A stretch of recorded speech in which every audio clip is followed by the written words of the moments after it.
All right. Well, if you are catching this on the replay, you're just seeing a simple 20-second lead in as we wait for the ads to play and the things like that. And there's the little eyeball icon I've been looking for. So that means it's 7 p.m. on a Thursday night, and it's time for the Car Guy and SIXFAN show. So welcome in, everybody. I'm your host, Grant Tommy. I am straight SIXFAN here on YouTube. That makes me SIXFAN of this operation. And I'm Jason, and or Old Car Guy, as you might know me over here on YouTube. And guys, we don't normally interrupt live TV, but tonight we're interrupting the duels at Daytona as kind of a little interlude. You can join us as we interview Ramey from UMI. Ramey, welcome to the live show. Thank you, guys. Nice to be here. Nice chatting with you beforehand and getting to know you a little better, and looking forward to a good show. Well, Rami, where I want to start is I think I just want to make myself feel good about myself and feel young or not old. But it's really hard because even though UMI is a relatively young company, it's still 16 years ago, but I guess what I'm saying is let's talk about the origins of UMI and how you got your start. Why 16 years ago? Why did you decided the market needed another manufacturer for suspension parts? So my boss, Ryan Kirkwood, president of UMI, was a young machine shop kid, and his dad owned Utmost Machine Incorporated. So they were a job shop, machine shop. And so Ryan, being the marketing guy that he is, saw a need for better, safer, made in USA, good stuff. Having access to a machine shop and growing up in a machine shop, he knew that you could build things a certain way, build them with quality. So he started selling 10 of this, 10 of that. One of the first products was actually Mustang battle boxes to keep the trailing arms from pulling out of your Fox body Mustang. And we still sell a ton of them to this day. So it's kind of like on autopilot. They're good stuff. Everyone knows to use a UMI 1000. And if you're going drag racing in a Fox body, you just put them in, and then your trailing arms stay where they're supposed to. Then another thing was strut tower brace that goes over top of the LS engine in a fourth gen Camaro. There was a number of them out there, but Ryan thought, hey, I can make this a little better, a little stronger, a little nicer. So he started making them, and here we are. So as we move forward into where UMI kind of started and some of the things that they did, where do you come into play, Ramey, as far as the company? Are you an original founder? Are you have you been Um, part of the footwork since things started, or no, I've been here about half the time. So technically, I'm the engineer. I do a couple other things like podcasts and neat stuff like that. But yeah, I do the King Eric. I've never seen the chat pop up. So, anywho, I do the engineering and some of the race stuff. So we own a racetrack, UMI Motorsports Park. So when we're not racing autocross on that track, we're testing. So everything we do build wise, whether it's spring, shock, sway bars, fitment, testing for durability, that type of thing, we do it at UMI Motorsports Park. So we can put 200 corners on something to check to see if it's going to rub, or we can drive around for 8 hours to make sure a shock doesn't get hot, that type of thing. So it's pretty neat. We can basically beat the parts to death, and if they break, then we don't sell them till we fix them. So it's a good proving grounds to have to build our stuff. So do you guys have a reverse strategy, like the opposite of whatever drawing straws is? Figure out who gets to be the first tester on some of these parts. Um, no, we pretty much all just hop right in. So a lot of us are race car drivers. So when Ryan started the company, he was a drag racer. So they had the tagline "Race Proven Suspension Systems," and then probably I'm going to say 7 years ago or so, we broadened our horizons from straight line and a little bit of back road corner carving and like that, we started autocrossing and road racing. So our parts are proven in pretty much every discipline. We even have the occasional land speed car and standing mile car and half mile car and like that. So we've been pretty fortunate to have good representation in pretty much every arena.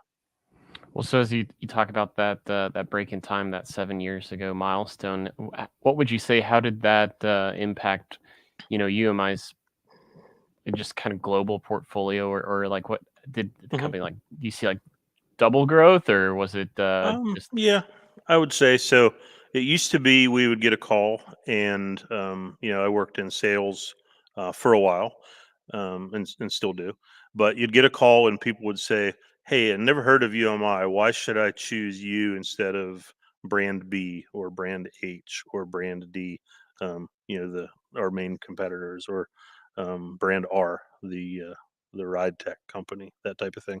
Um, Now it is due to like UMI Motorsports Park and having our races and and things like this. So podcasts like this help too, because you never know who's going to see it and buy your part, which is our goal, right? um, but it used to be why should I pick you, why should I pick you, and now the product kind of sells itself. So it's pretty neat to see that growth. Well, and not being in the, you know, suspension customizing realm or the racing realm of anything, I personally, a little bit ashamed to admit that I had never heard of UMI. But the other day I was watching an episode of, what was it? The Old Man's Garage. It's a YouTube channel. I'm not Oh, sure if you know who Bill is. But Bill was putting some bump steer components on his Malibu, and they came from UMI. And I'm like, okay, well, I knew UMI was coming on the podcast, and now I'm seeing it kind of rolling through as I'm watching some of these racing style shows. So, like, how is it that you guys get yourself into the racing program as far as your parts? Like, are you sponsoring? Are you trying to get people out there throwing parts at people to try them out? Like, how do you get your name out there? So we do a lot of racing ourselves. So myself and probably 5 of our guys are oval track guys. So we kind of basically know how to build an oval track car, and a lot of the stuff that the street car and autocross car and road race car realm needs is a little bit of oval track technology, right? So on oval track, we use bump steer to make certain things happen, but on the street, we make it so the car feels nicer.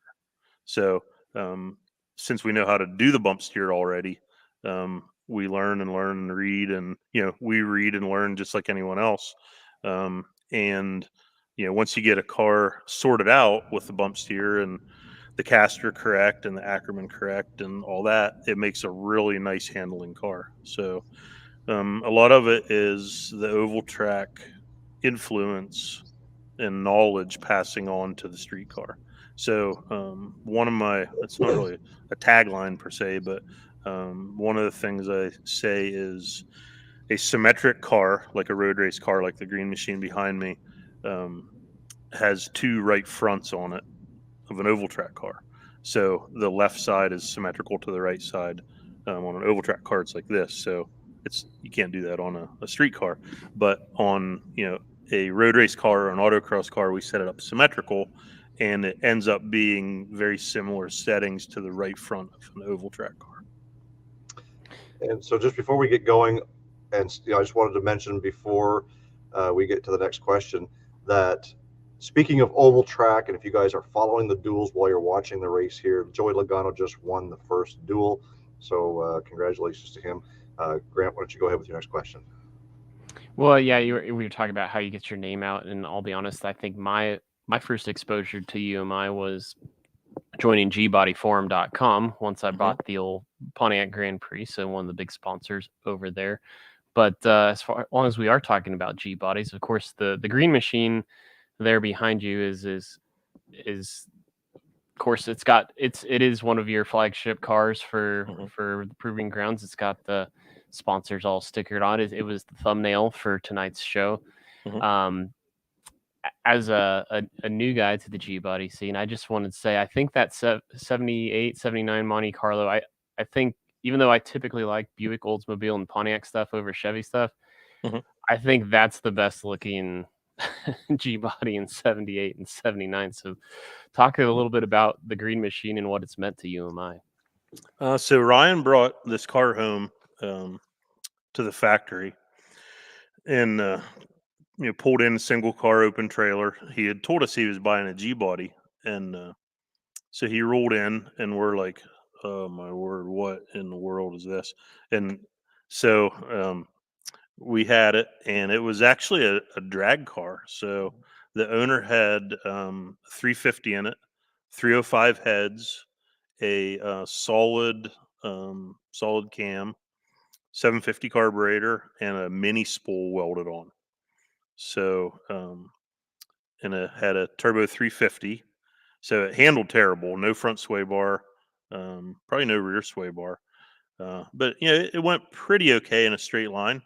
Um, and so then we basically started. So we took all the drag stuff off. We built a different engine for it. It had the first good engine. We had a couple junkers in it, but the first good one was a Airflow Research Head 383 that was built by Conklin Racing Engines here in Central PA, and it was pretty healthy unit.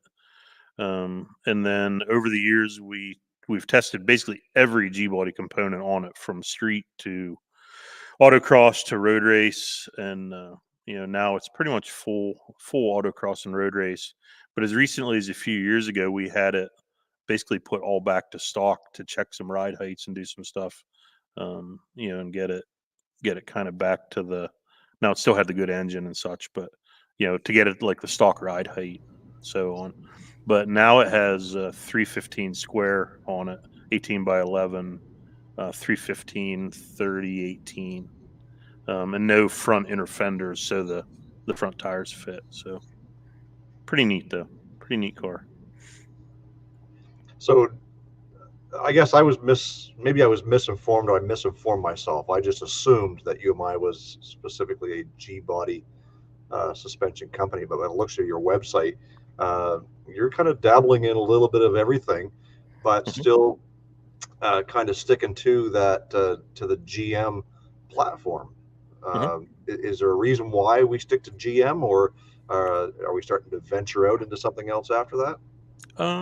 So we're GM mainly because we build what we think we can sell the most of. Quantity wise. So even though we may like another platform, um, you know, we're selling so much A-body stuff, and there seems to be no end in sight. I actually can't believe that many Chevelles, Beaumonts, Le Mans, Grand Prix, Buick GSs, all that. I still can't believe we're selling as much as we do for that platform. It's just incredible the volume that we sell. And so, we're not the only good company. There's other good companies that I assume are selling similar amounts. And so if we take what we sell and multiply it by 4 or 5, I really can't believe that there's that many. But what that means is we need to come up with other platforms, such as the square body truck, right? Um, we might do. We did go all the way up to 5th gen Camaro, so we have had modern platform Camaros. So does that mean we'll do a modern Mustang someday? Maybe. So um, one thing, our president Ryan is kind of a marketing wizard, so he does all that research, and he might come in someday and say, "Hey, there's a ginormous market for Cordobas, and we need to make them," and then that's what we'll pick next. But we're 80% GM loyal and 20% loyal to whatever we can sell the most of. So Well, I hate to break it to your to the owner of the company.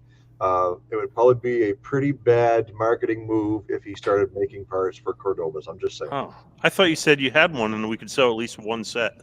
Oh, hey, you can sell one set. You can That's all prototype you're one looking for. set. Yeah. I'll prototype it for you. Yeah. Yeah. Yeah, well, and then where Jason left off on your website there, the second gen Camaros, the 70 to 81 model, as my older brother, his high school car was a 4th-gen Nova, so an X body, I think is what they are. Mhm. And in the early days of the forums, finding a lot of these parts are the bin of parts that GM used on that X body. So I'm just kind of curious if you get a lot of answer those calls on the tech line about 4th-gen Nova owners wanting to see if you guys make anything. We do. So a good example of how our research works is we might do something like that next, or we might do OBS Chevy truck next. So the first gen and the Nova platform is something we've talked about. We just haven't done it yet. So it usually takes us a year or two to introduce a platform from start to finish. It kind of embarrassingly with the pandemic, it could have been 3 years or 4 years now that we've debuted anything groundbreaking, just because 2 pandemic years were kind of pretty bad for development and like that. But someday soon Ryan will walk in the office and mention what our next platform is, and then we'll get busy researching and planning and doing and all that. So you said about the 2nd gen, I can show the readers behind me. Here is our Camaro, 2nd-gen Camaro. So it just got a transplant. It had a 418 LS3 in it. Pretty healthy, worked good. Our in-house car chief that builds all this stuff won a lot of races in it, autocross and road race events. And the engine started getting just a little bit flat. So we took it out and had it freshened. And when it got freshened, it accidentally got freshened into a 427. So now it's 427-inch solid roller, fast 102, Holly HP, I believe, engine management. And it was built by Conklin Racing Engines here in central Pennsylvania. And we have a good partnership with Airflow Research. So anything we can use Airflow Research cylinder heads on, we do. So this has AFR heads on it, the LS3 square port head, not the cathedral port. So hopefully 580 rear wheel NA. So no power adder other than a good build. And that's something to be said for, for naturally aspirated. A lot of guys who are doing NAs they tend to be peaking out at that 500 point, no matter how big, whether it's a big block or whatnot. And if you can push that out, I think you're doing pretty good. Yeah, it made 502 rear wheel when it was hurt. So wow. So when we talk about innovation and some of the things that maybe puts UMI specifically on the map, is there any one particular product or group of products that seems to be UMI's flagship parts? Our A-arm geometry is probably what sets us apart. So like I said, from the oval track days, we've learned a lot of tips and tricks to make the A-arms as best they can be. And there's probably 4 or 5 of us that have input into the designs. Of course, President Ryan, longtime programmer Jerry, and then myself and a couple other guys. We actually have a sprint car racer and a dirt late model oval track guy. So we have all these different disciplines. So when we have an engineering meeting, we can put best practice in into the component. So Dwayne might think, oh, if we do this, this is good, and then Roger will be like, if we do this, this is good, and then pretty soon we have a tick list of 10 things we need to do to this A arm, to make it the best that it can be. So then for our Canadian friends, all of our stuff is U.S. steel, and we do slide the occasional Canadian steel in there. So that'll make you. We'll see a made in Canada here and there, but basically we use all U.S. steel. To be honest, our parts are extremely overbuilt, so we've done some FEA on some of the stuff, and basically it ends up all green. No no stress anywhere near failure. So we could actually build, some drag race parts like a lot thinner, because drag race guys, they'll go 250 mile an hour on something that'll fold up, which I don't understand why they'll do that. But our stuff is just, I'm going to say the best quality we can make it. So of course you could make it twice as heavy, which you don't need to, but it's basically heavy, well built, good stuff. Like our powder coat, we're kind of known for our powder coat technology. So we actually etch all of our parts with aluminum oxide abrasive blast. So basically, we blast the heck out of it, and that gives it a really good tooth, so that when the powder melts onto it, it basically isn't going anywhere. So, guys don't usually drive their UMI stuff in the snow and salt, but if they do, they're surprised when they come back and it sprays right off and it looks the same as it started. We use good boots on everything. Pretty much everything's greasable, so nothing gets squeaky. We have our own tooling for bushings, so we have poly companies that injection mold our bushings, and if they come up with a new formulation, we finish our lot and then we buy that new formulation. So, like, people want to know about squeaking. And my joke is, if it squeaked as bad as the internet said it does, then these poly companies would be out of business. But every few years, they come up with some awesome new additives that make it even less squeaky, right? So we very rarely have a squeaky bushing. So Yeah, you just reminded me I need to go grease the UCAs on my Toyota Tacoma here after the show. I'm usually pretty good at that, but usually do it with the oil changes and try to halfway through. I'm about halfway through, but the one thing that we kind of got out of order, or we failed to do out of the onset, was just mention the Car Guy and SIXFAN show is powered by the Get Out and Drive podcast, so a little partnership we have there. So, and Ramey, don't be surprised if the guys over there ask you to come on their show. That okay, seems to happy to do so. happen. Yeah. But you're talking about how with the experience from the oval track days, how it's almost like the water cooler talk there is like, hey, well, should we try this? What if we try that kind of thing? And that leads to some of the eureka moments. So I guess I'll ask, have there ever been any so I'm a designer, and we'll have I'm an architect, and we'll, like, on projects, when you're stuck, sometimes someone just throws out this outlandish idea. We all laugh, and then, like, well, then someone's like, well, wait a second, there might be something there. And then you kind of like latch on to a little part of it. Have you had any like wild moments in the R&D process that somebody just threw something out that sounded so ridiculous, and then all of a sudden now you're running with it? I don't know if I have a great design moment, but I have a great story similar to Eureka moment. So when, like I said, we started as a drag race company, or we were pretty well known for our drag race components. So we spent a lot of time at the local strip and like that, but we really didn't go to like any national stuff or anything. So, we've got, what does Spider Garage say?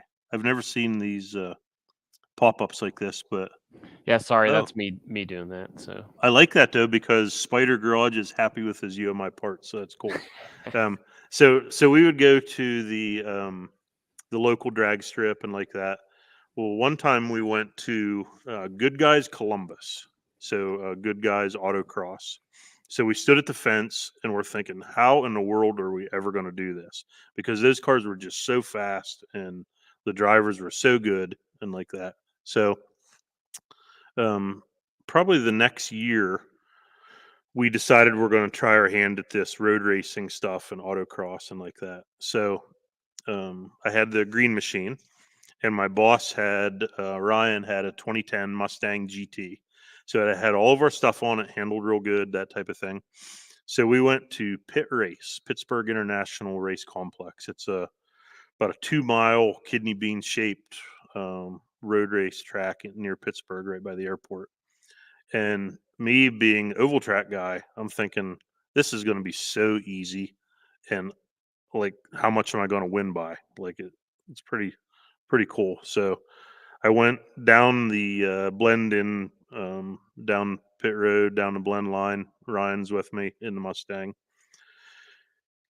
and got out on the big track, and I'm like, oh my god, this is nuts. So we got a really big learning experience. Both cars broke.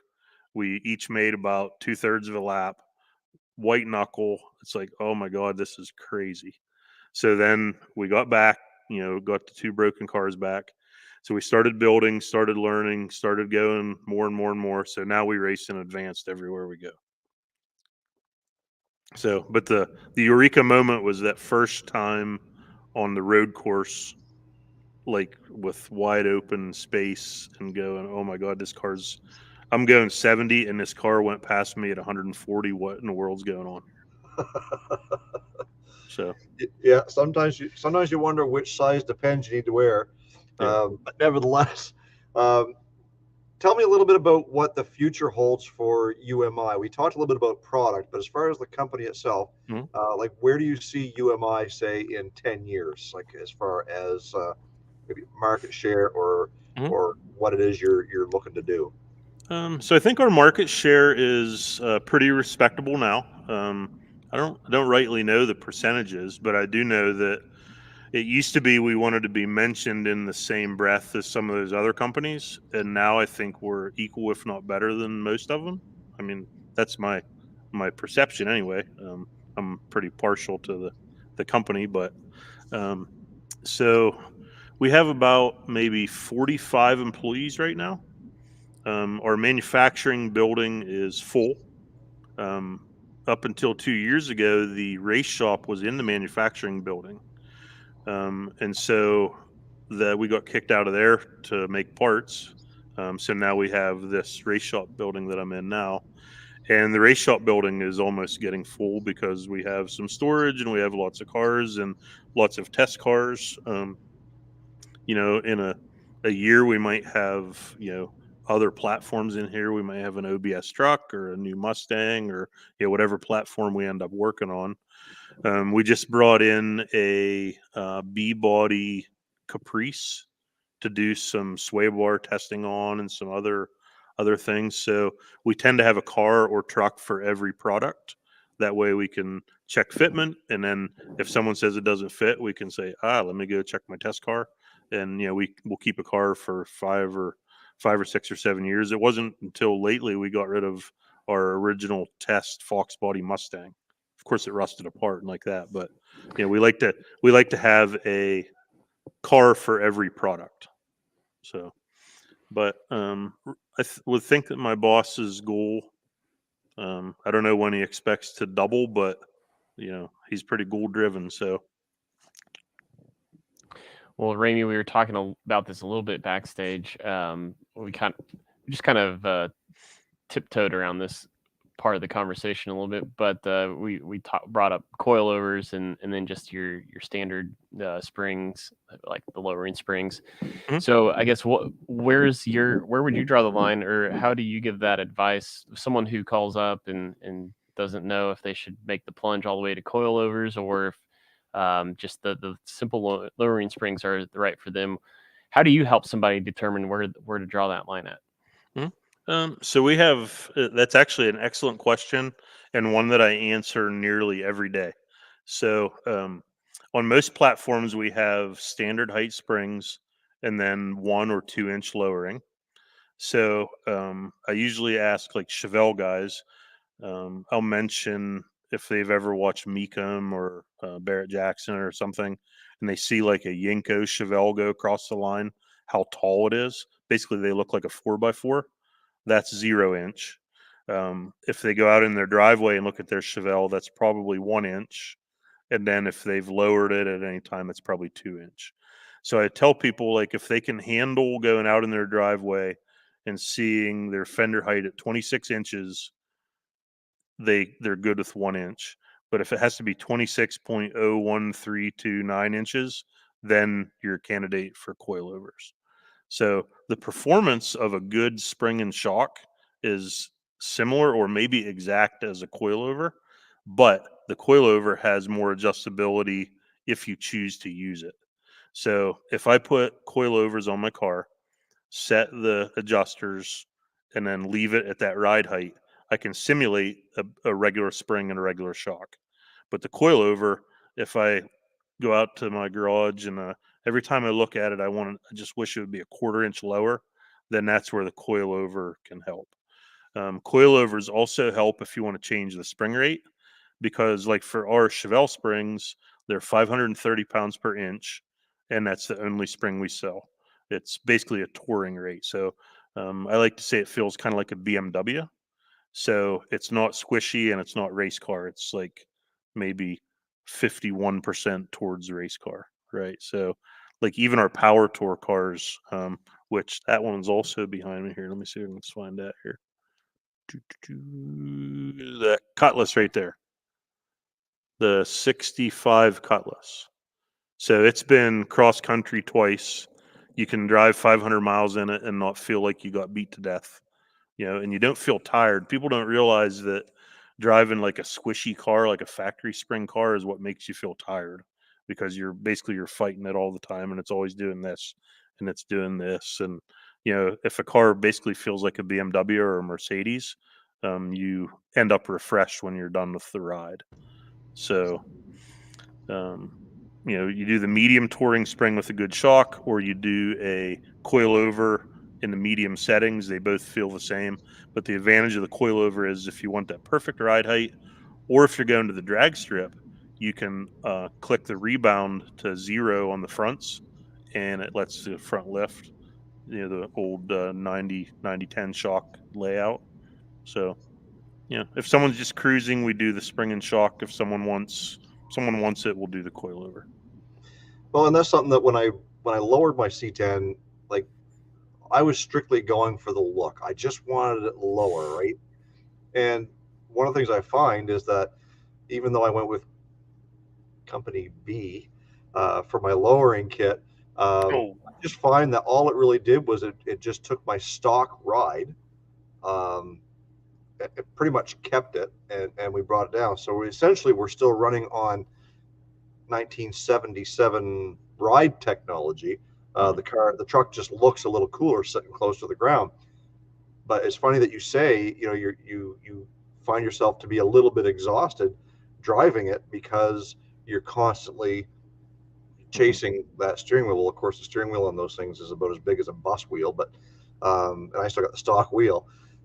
That's one thing that I found was, you're just constantly going, keeping yourself centered on the road. It's floaty. It's a nice, comfortable ride. But if I really wanted to tune that up, what you're saying is, coil over shocks maybe might be the answer. Is that they could be, yeah. And like on our gold square body, I don't know why I keep moving my cart. I could just move the computer. On our gold square body here, that actually has our custom designed front spring. So it's actually built by an oval track company. So it's a heavy medium rate. So it's more spring rate than we started with. Not so much, but enough that it makes it not do what you said your truck's doing. Now the rear leafs are stock rate, which we can't do anything about until we get the 4-link ready. But then we use a Viking shock. So your solution could be to change the front springs and then put adjustable shocks on it too, because you can adjust the damping even with a standard spring. Right. So I don't know if you know about damping adjustment. So basically, compression adjustment is how easy or hard the shock goes in, and rebound control is how easy or hard the shock pulls out. So a lot of times, like if you have a Coney, the buzzword in the Camaro world is I have Coney yellows. Hey man, I got Coney yellows on my autocross car. Well, the compression on that is actually fixed, and the rebound is what you can control. Because when the car goes around the corner, I'm gonna figure out which way my screen's going here. When the car goes around the corner, when it tries to lift up, that rebound control pins it down, right? So that makes the car transition nice and quick. When you need compression adjustment is when you put like a heavier wheel on it, or hit a bunch of stutter bumps and it's trying to launch the wheel up into the wheelhouse, that type of thing. But for the most part, compression is less important than the rebound control. So, but with a Viking, since you have both of them, you can change the compression and the rebound control with the clicker. So, and that can go on a stock location area too. It doesn't need spring change to make that shock work.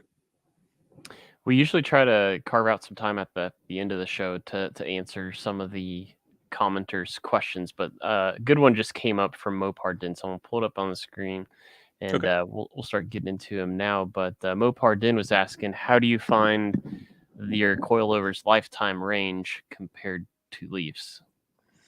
So on a Leaf, we would use.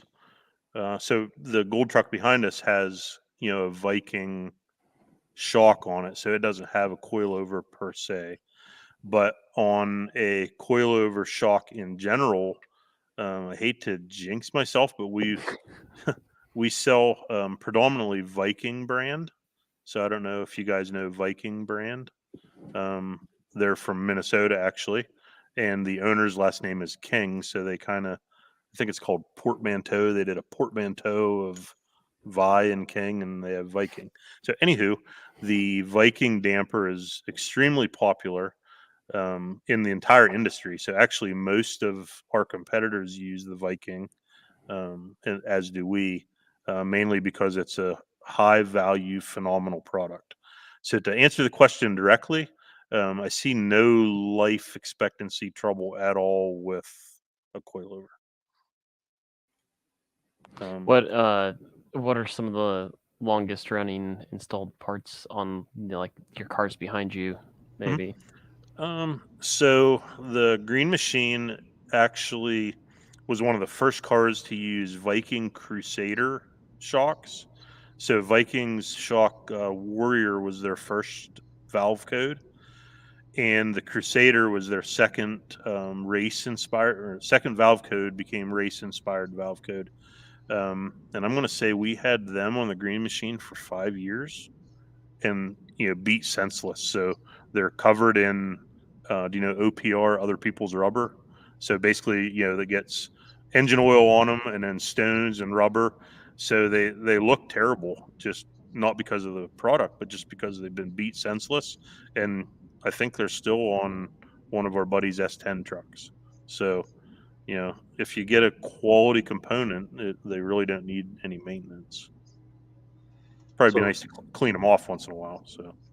Ken from Spider Garage has said that they've got thousands of miles on their UMI lower control arms and panhard bar. And then a few seconds later, he pipes up and says that they went with Heim joints on theirs. And I assume that's maybe as opposed to tie rod ends. Is that maybe what he's talking about?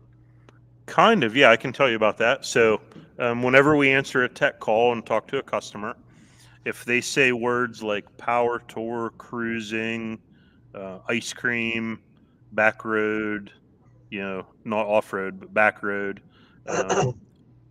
Oh yeah, just on the pan hard bar, he says. We tend to use the polyurethane.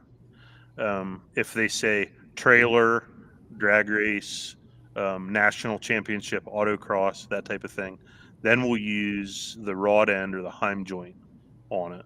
So the penalty for that is, even on a brand new rod end and a perfect install, properly lubed, everything torqued properly, if you blast a pothole with the rod end car, basically you're in a race car. And then we do have an intermediate step that's called roto joint that was designed at UMI.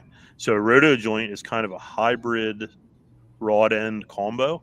So it's a big cushioned rod end. So it has great articulation, works nice and smooth. So if we have someone that's going to do things like autocross week, summit racing autocross week, where you go to 4 different tracks back and forth and you have to drive from track to track, it's basically drag week for autocross. The roto joint would be a great compromise for that, because you'd have some semblance of street comfort, but also the rod end articulation.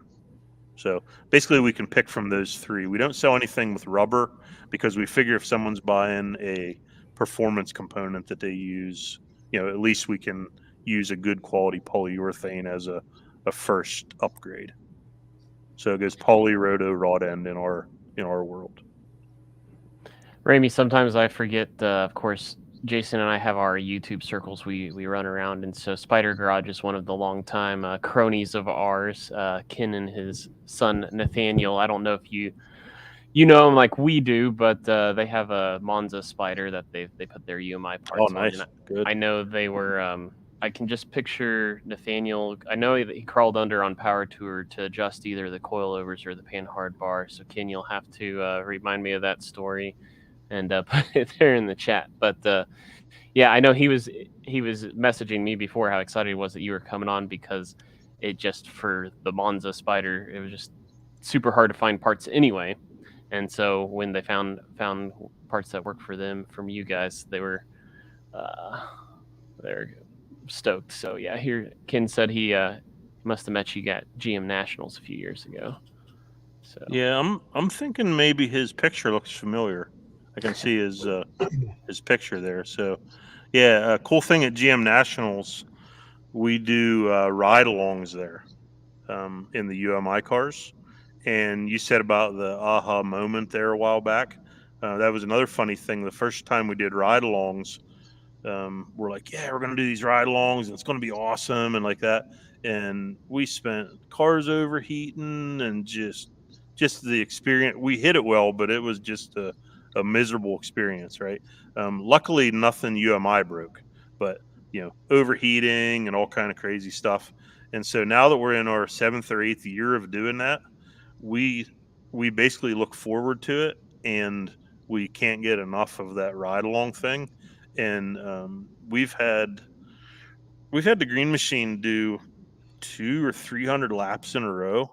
Of course, you have to take the people out and put the new person in, but we had the car so heat soaked before that it was hot for hours after the event. The whole floorboard and the trunk floor and the carpet and the seats, and it's pretty neat to have that level of reliability now. We have all good oil pans and floater rears and gigantic brakes and cooling everywhere, and it's just the pretty neat progression to go from making half a lap at pit race to being able to run hundreds of laps without a hitch now. So I know, being kind of a predominantly GM component manufacturer, you probably are aware of what components will interchange with other vehicles, maybe even older vehicles. And one of the things, I guess, I stumbled upon a question here from Dudes with Wrenches, is saying he's got a 66 Impala looking to do a coilover for that. Do you have any sort of a crossover that you can look up to see if something that you have will fit something like that? I believe Viking has 66 Impala fronts right away. Rear, we would have to do a little bit of research on. Okay. So without a catalog here, I don't know the exact answer to that, but it actually sounds familiar that I may have sold an Impala rear the other day from Viking. So Viking isn't us, but that's the company we use for our coilover systems, and we actually supply a lot of their bracketry, etc. But what I could tell him is I'm happy to take emails at ramey@umiperformance.com, RAMEY. And if you can't remember Ramey, you can also do support@umiperformance.com. Myself and another guy monitor that pretty much 24/7. So one of the things that makes our company different, hopefully, is we answer every email. It doesn't just go into a black hole, and we take it seriously. Whether you need a bolt kit or a $5,000 kit, we still want to make contact and get back with you. So. Well, that's good to know, because I know a lot of times you start dealing with these big branded companies, and they've got generic email inboxes that may take weeks to get siphoned through before a question gets answered, whether it's an important one that needs to be answered right away or it's just a generic, ho-hum question. Good to know that you guys are kind of keeping an eye on that and looking after that stuff. So we found that taking care of a simple bolt kit often leads to an entire kit, right? So even if Bob gets his bolt taken care of, he's hanging out at his buddy's house and they're talking cars, that's going to put your company in a good light. So For sure.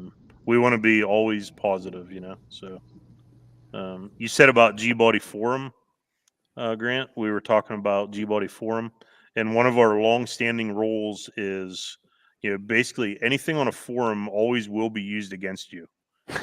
Even 10 years later, right?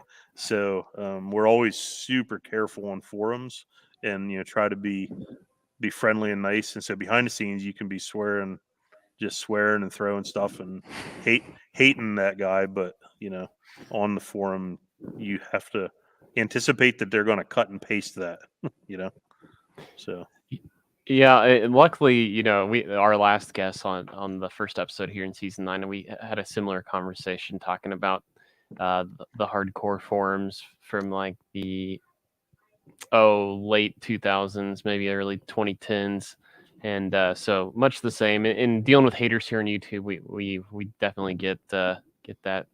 We'll open it up to the chat. So if you guys have any other questions for Ramy or UMI as a whole, go ahead and start thinking of those now. Put them in the chat.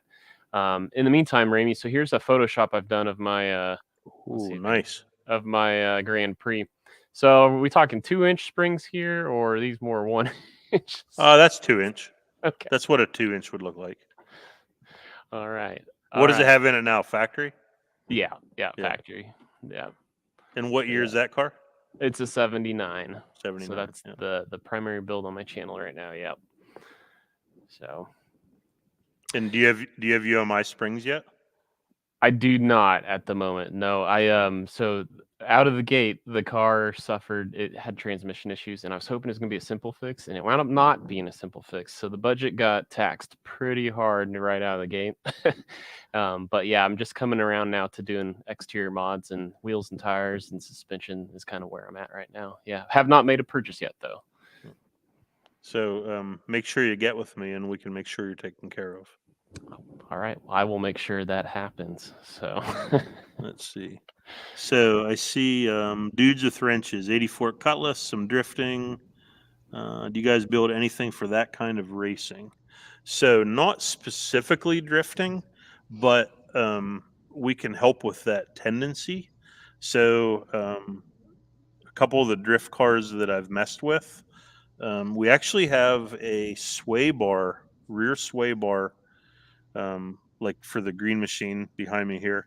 It's pencil thin. So the pencil thin rear sway bar, people always think bigger is better.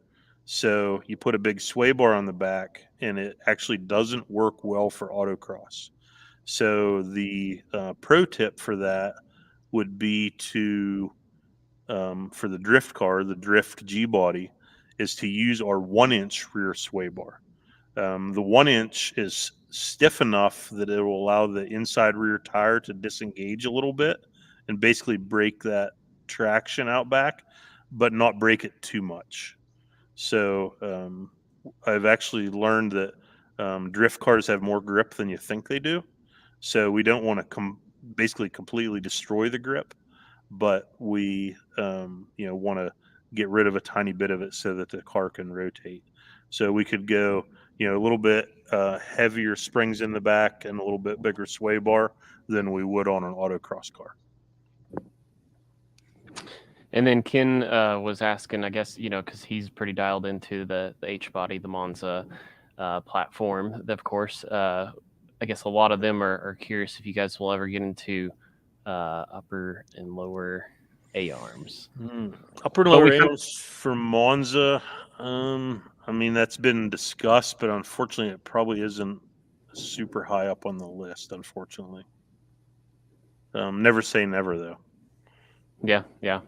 Well, and that's where I was talking about, earlier. My brother's 77 Nova finds out over time a lot of crossover parts with second gen F bodies. So who knows? Maybe there's something else out there in the GM world where a slight modification will wind up working for the H body. Who knows? Our C10 truck that we talked about, the square body, we found out that a lot of the stuff is interchangeable with what I would call the first gen C10, the 68 to 72, 65 to 72 maybe. So we're actually doing that research now. Could be as simple as a ball joint change can make that work on the older truck. So, we're investigating that type of thing. So Dudes with Wrenches says, Yeah, you have to have enough grip to keep control. So interesting thing about that, one time we were running the green machine, it was actually at the GM Nationals. And we went through so many tires that we had to put a BFG Comp 2 AS on the back of the green machine, which on a quote unquote normal car would be like a pretty good tire. But on the green car, it didn't have too much traction. So I could drift the entire course, much to the delight of the passengers. My boss didn't like it too much because it annihilated a set of tires pretty quick, brand new set of tires.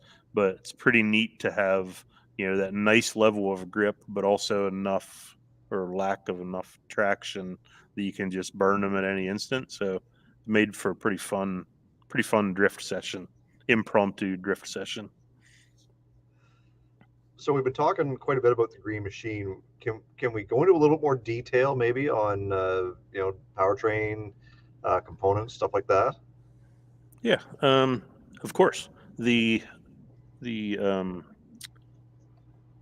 suspension started out as UMI Stage 4, but as a prototype car, it always gets more and more stuff on it. So essentially, it's coilover front, and then it has our Corner Max A-arms on it, which are high caster A-arms, tall ball joints, bump steer corrected, and then it has Viking Crusader triple adjustables on it. So the damping is adjustable, both high and low speed compression, and then rebound adjustable.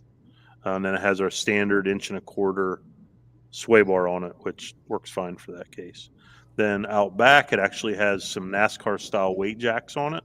So since we're a metal fabrication shop, we were able to cut the spring perches out of the top of the frame and put the NASCAR style weight jack in. So that allows us to optimize spring rates and test different spring rates easily. And then that can lead to the next spring product, I guess. And then it has our 3/4 inch rear sway bar on it.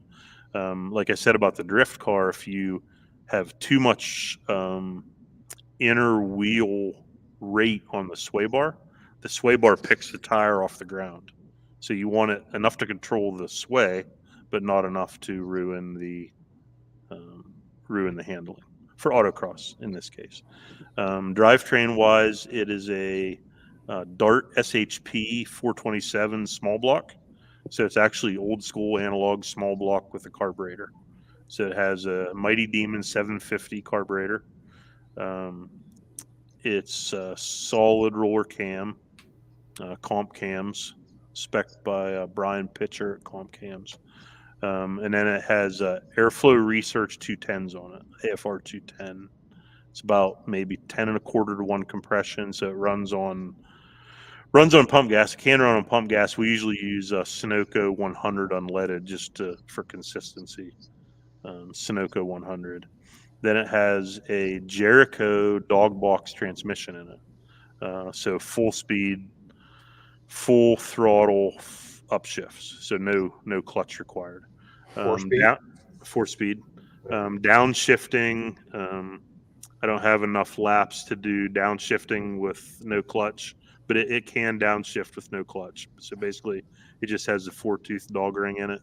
So it's either in or out, and if it's not in, then it's in a split second later. So it makes a heck of a thud when it goes in, but it doesn't care and it goes right in. So it's pretty fun actually. Is it a single stick or is it multi-stick? Single stick. Single stick. Yeah. Yep. It's actually a Jericho WC1, which is the original Winston Cup Jericho transmission. So we did some data analysis and were able to buy it. Basically, we bought it brand new with our exact ratios that we wanted. So on the Jericho, the gears slide on the cluster and then have a snap ring on them, so you can actually take the gears on and off the cluster and change the ratios in it. Then out back, it has a Eaton True Track diff in a Curry housing, Curry floater housing with a 350 rear gear. And then This car has Willwood brakes on it, so pretty good size, 13-inch, I believe, Willwoods. Up front, the calipers are SLC 56, which is the Willwood Corvette caliper, single-piece Corvette caliper. And then UMI makes the bracket that hooks the SLC 56 to the spindle. So that's one of our products. Well, I have to ask Ramey, the seat you're sitting in, is that the original seat from the Green Machine? So I'm glad you asked. So this seat was built for Christmas this year, and it is the original bench seat out of the Green Machine. And then it has some UMI trailing arms here. So the shop guys built it without Ryan being able to see it, our president guy Ryan. So we presented it to him at the Christmas party, and turned out pretty neat. So it's the original bench seat out of the Green Machine. That's pretty cool. Well, Jason, do you want to see the Green Machine a little bit? Do you want to try that? Let's do it. And then, Jason, I'll let you just kind of close it out. You know, if you got one more question or whatever, I'll just put myself on mute and watch this one end. Okay, so yeah, here's the power plant in the Green Machine. So, and then you can see the UMI arms and the lack of inner fenders, but that tire's pretty hefty in there, whole way across. Did you say it was a 315? Yep, 315. Then we use Turn 1 steering components, Turn 1 brand, and it actually has a 8-to-1 NASCAR box in it. So it's 1.5 turns lock to lock. Wow. Then here's the interior, Max Pappas steering wheel, MPI, race seats, full cage, Jericho stick in there.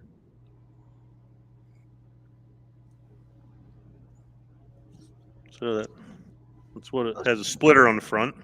That's pretty cool. In-house built splitter. Probably my favorite body style of the Monte Carlos. Yep, it's pretty fun road racing this and tracking down a C5 and passing them. I can't pass a good driver in a C5, but medium drivers you can vaporize pretty easy. Well, that's pretty awesome, Ramey. We've got one last quick question. It should be a fairly quick one. Eric is asking if a coilover is the same as a McPherson strut, and the answer is kind of. So maybe you can just talk a little bit about that, and then we'll get ready to close out the show.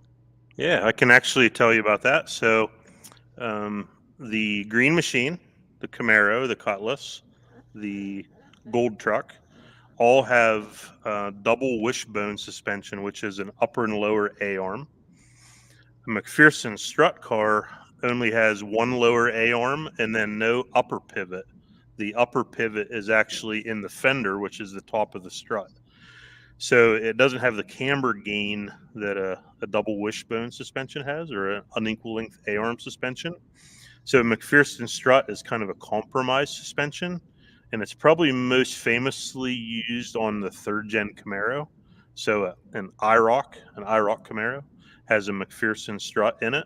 So we actually build a lot of products for that type of car. So the camber gain isn't as good, but you can still make a 3rd gen, Camaro handle pretty good. So McPherson strut and coilover are separate, but the crazy thing is you can actually put a coil over the strut, and then it makes a coilover McPherson strut. So we make an A-arm with no spring bucket in it, that if you're using the coil spring around the shaft of the McPherson strut. Otherwise, it's divorced. It has the spring inboard, and then the strut is just the shock and the upper steering pivot. There you go. I just made that up. It sounds pretty good. But Ramey, we want to thank you for being a part of our show. We really appreciate it.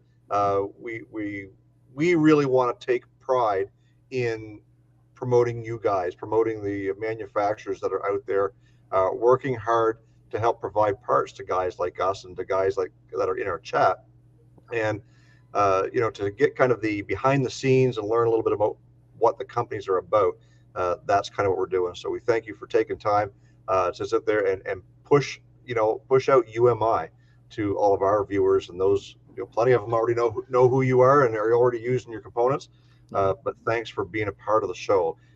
Any closing remarks to anybody in the chat? No. Thanks to the people that joined in, and I'm actually now a straight SIXFAN and an old CARRGUY fan. There you go. So I had a great time, and it was pretty cool meeting you guys. And I'm sure we'll be talking soon. And anything you need, let me know. Sounds Awesome. good. Well, we appreciate everything, Remy. Okay. Signing off from the UMI Performance Race Shop in Phillipsburg,